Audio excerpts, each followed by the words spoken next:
Convaincu que, quels que soient les avatars diplomatiques, les hauts et les bas, les problèmes entre les gouvernements, il est important de maintenir le lien entre les deux pays, entre Israël et la France.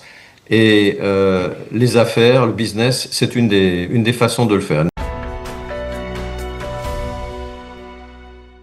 Malgré un contexte économique et géopolitique particulièrement difficile, la Chambre de commerce et d'industrie Israël-France remet cette année ses trophées 2026 à plusieurs entreprises qui ont continué à faire vivre les relations économiques entre les deux pays. Et pour en parler, nous sommes très heureux de recevoir le président de la Chambre de commerce et d'industrie Israël-France, Julien Rothman. Julien, bonjour et merci d'être avec nous ce matin sur Studio Qualita. Vous remettez cette année encore, comme chaque année d'ailleurs, et vous avez choisi de mettre à l'honneur des entreprises qui ont poursuivi leur développement malgré la guerre et malgré les relations, on va dire, difficiles, même très difficiles entre Israël et la France. Quel message souhaitez-vous envoyer à travers ces trophées ? Disons que nous sommes convaincus que, quels que soient les avatars diplomatiques, les hauts et les bas, les problèmes entre les gouvernements, il est important de maintenir le lien entre les deux pays, entre Israël et la France. Et les affaires, le business, c'est une des façons de le faire. Nous sommes convaincus que si on arrive à maintenir des relations économiques, des relations d'affaires entre la France et Israël dans la durée, quels que soient les avatars, même si ça prend quelques mois ou quelques années, les choses finiront bien un jour par s'arranger. Et à ce moment-là, on sera bien content d'avoir eu une continuité dans la relation entre les deux pays. Et c'est ça vraiment que nous voulons souligner avec des sociétés qui évidemment ont été particulièrement performantes, qui ont montré de l'excellence. Ce qui est d'ailleurs à noter, l'année dernière, les sociétés que nous avions récompensées, c'était vraiment des sociétés, j'allais dire, israéliennes pur sucre, qui exportaient en France des tas de choses. Les sociétés que nous avons primées cette année, c'est un peu le hasard, mais à l'arrivée, c'est ce qu'on constate. Ce sont en fait pratiquement toutes des filiales israéliennes de groupes français. Alors, de on peut groupes français qui, Julien, malgré toutes les pressions, malgré tout le climat, ont décidé de continuer à travailler en Israël et avec Israël. Alors, on peut les citer. Il y a Carrefour Israël, le Club Med Israël aussi, qui est donc l'émanation d'une société française, Cyrus RS Israël, qui est israélienne, et L'Oréal Israël. Qu'est-ce qui a motivé cette sélection ? Disons qu'on a un certain nombre de critères. Disons d'abord, c'est la réalité de la relation, c'est-à-dire qu'il y a effectivement du business qui se fait entre les deux, des chiffres d'affaires qui sont constatés des deux côtés. C'est aussi la durabilité, c'est-à-dire que c'est pas quelque chose d'éphémère, un coup d'un mois ou d'une année. C'est quelque chose qui se poursuit dans le temps. Et c'est aussi la valeur d'exemple. Si je prends L'Oréal. L'Oréal est depuis très longtemps en Israël. C'est une société qui a à peu près 1 millier d'employés. Ils ont plus des 2/3 qui sont des femmes. Ils participent énormément à tout ce qui est environnement social, sociétal. Il y a par exemple un index que vous connaissez sans doute, qui est l'index Mala, qui mesure l'implication des sociétés, des compagnies dans la société, les aides, les initiatives, etc. Et déjà à plusieurs reprises, L'Oréal a décroché le maximum, le Platinum Plus.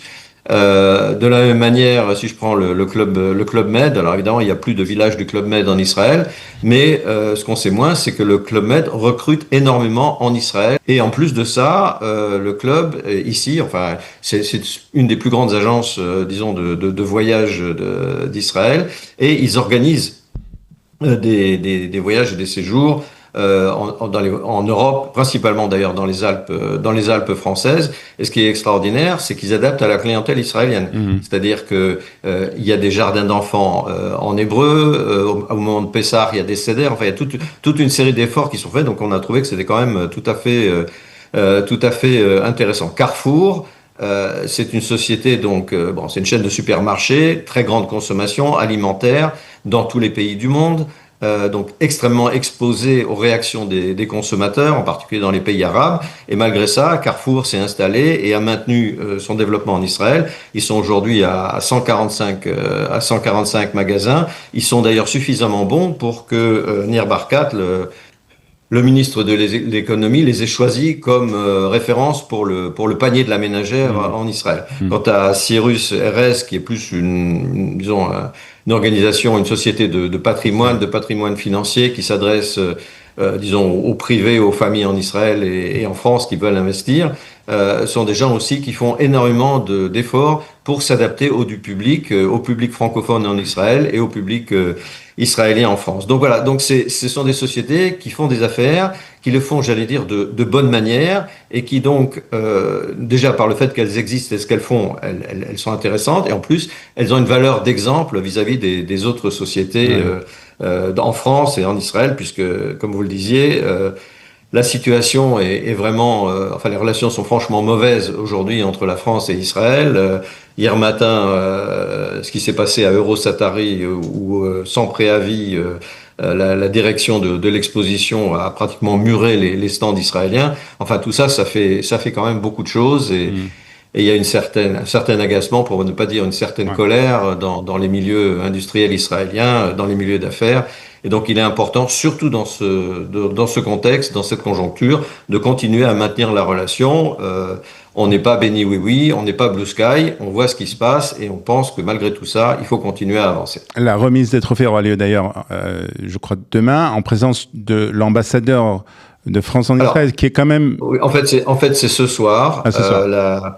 La société, enfin le Herzog Fox Neyman, qui est le premier cabinet d'avocats en Israël, qui a une magnifique tour à Tel Aviv, nous donne l'hospitalité dans la tour Herzog. Et donc ce soir à 19h, en présence et sous la présidence de l'ambassadeur de France, Frédéric Journès, qui remettra lui-même les prix. Il y aura également Shahar Turjman, qui est le président des chambres de commerce israéliennes, qui donnera un petit peu la réplique, vu d'Israël comment les choses se passent, plus un certain nombre de personnalités qui seront là, en particulier Gad Proper, qui est le chairman de L'Oréal, et quelques autres. Donc voilà, donc c'est ce soir, avec beaucoup de monde, encore une fois. C'est une accalmie, c'est-à-dire qu'on craignait de pas pouvoir avoir cette manifestation à cause de tout ce qui se passe et ce qui s'est passé, les pluies de missiles. Donc tout était un peu sous condition. Là, bon, on a une espèce d'oasis de calme dans les événements, dans la guerre, etc. Et on va essayer de faire aussi une oasis de calme dans les relations qu'il y a entre la France et Israël, pour que les gens se rendent compte que tout n'est pas tout noir et qu'on peut quand même avoir des raisons d'avancer, des raisons d'espérer. Donc malgré la situation, malgré les tensions, on va dire, entre la France et Israël, on continue. Voilà, on les ignore pas, mais on essaye de faire avec. Très bien. Merci beaucoup, en tout cas, Julien Rothman, et bonne soirée, bonne remise des trophées pour ce soir. Merci Olivier de nous avoir accueillis et à très bientôt, j'espère. À très bientôt. Merci beaucoup.